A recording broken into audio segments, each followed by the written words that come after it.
Sabda Kehidupan Maret 2024. Jadikanlah hatiku tahir, ya Allah, dan perbaharuilah batinku dengan roh yang teguh. Mazmur 51 ayat 10.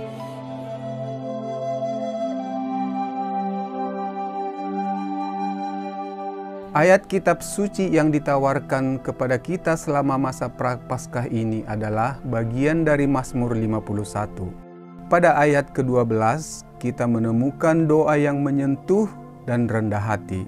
Bangkitkanlah kembali padaku kegirangan, karena selamat yang daripadamu, dan lengkapilah aku dengan roh yang rela. Teks yang memuatnya dikenal sebagai Miserere. Dalam teks ini, penulis memulai dengan menjelajahi tempat-tempat tersembunyi dari jiwa manusia untuk memahami nuansa terdalamnya. Di satu sisi, ada kesadaran akan ketidakmampuan yang mendalam dalam hubungan kita dengan Tuhan. Tetapi pada saat yang sama, ada kerinduan yang tak terpuaskan akan persekutuan penuh dengan Dia yang daripadanya segala rahmat dan belas kasih mengalir. Jadikanlah hatiku tahir, ya Allah, dan perbaharuilah batinku dengan roh yang teguh.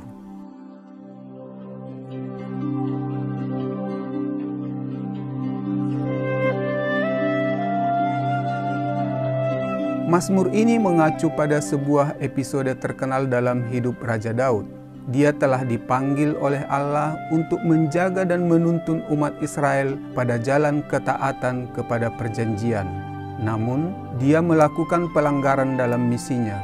Setelah berzina dengan Batseba, dia memastikan bahwa suaminya, Uria, orang Het, seorang perwira pasukannya, terbunuh dalam pertempuran. Nabi Nathan mengungkapkan kepadanya betapa besar kesalahannya dan membantunya untuk mengakuinya. Ini adalah momen ketika dia mengakui dosanya dan diperdamaikan dengan Tuhan. Jadikanlah hatiku tahir, ya Allah, dan perbaharuilah batinku dengan roh yang teguh.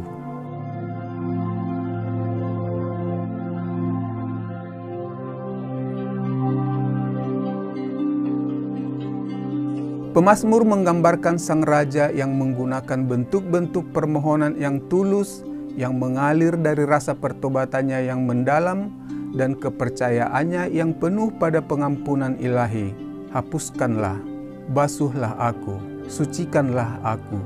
Secara khusus, dalam ayat yang menarik perhatian kita, ia menggunakan kata kerja jadikanlah untuk menunjukkan bahwa pembebasan penuh dari kelemahan manusia hanya mungkin terjadi oleh Tuhan.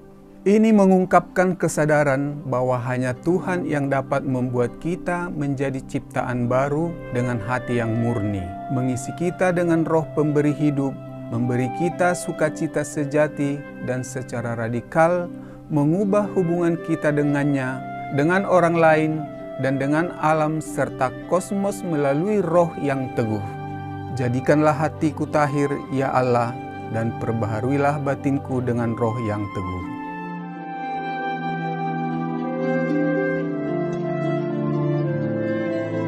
Bagaimana kita dapat menghayati sabda kehidupan ini?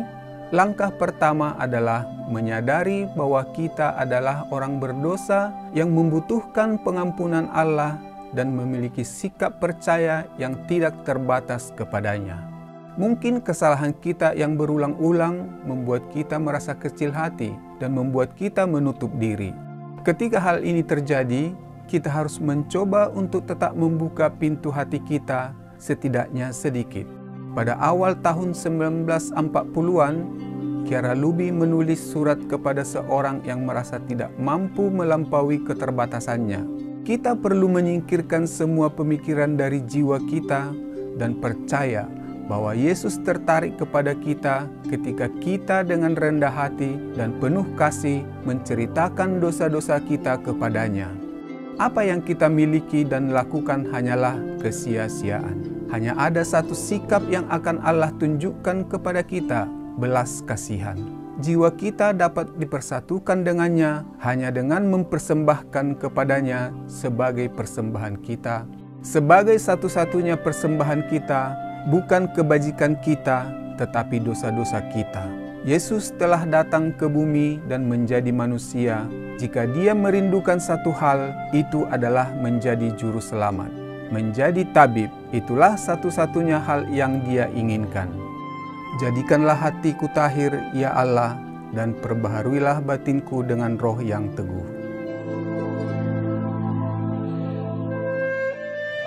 Kemudian, setelah dibebaskan dan diampuni serta menyadari bantuan yang kita terima dari orang lain, karena orang-orang Kristiani menemukan kekuatan di dalam komunitas, marilah kita mulai mengasihi sesama kita, siapapun mereka. Apa yang diminta dari kita adalah saling mengasihi, melayani, memahami, dan berbagi dalam penderitaan dan sukacita orang lain. Kita diminta untuk memiliki kasih yang menutupi segala sesuatu dan mengampuni semua orang yang merupakan ciri khas orang Kristiani. Akhirnya, Paus Fransiskus berkata, pengampunan Allah adalah tanda terbesar dari belas kasih-Nya.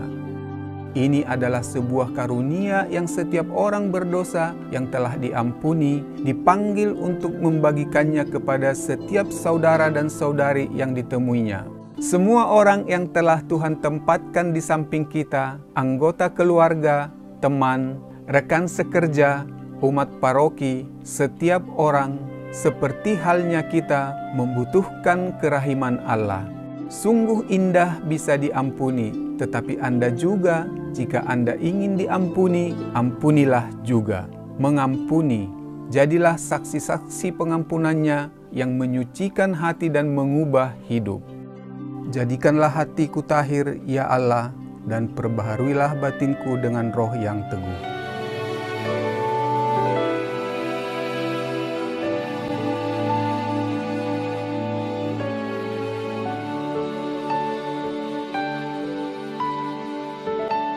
The shadows they are falling, hear the evening calling. The mountains they call out to me.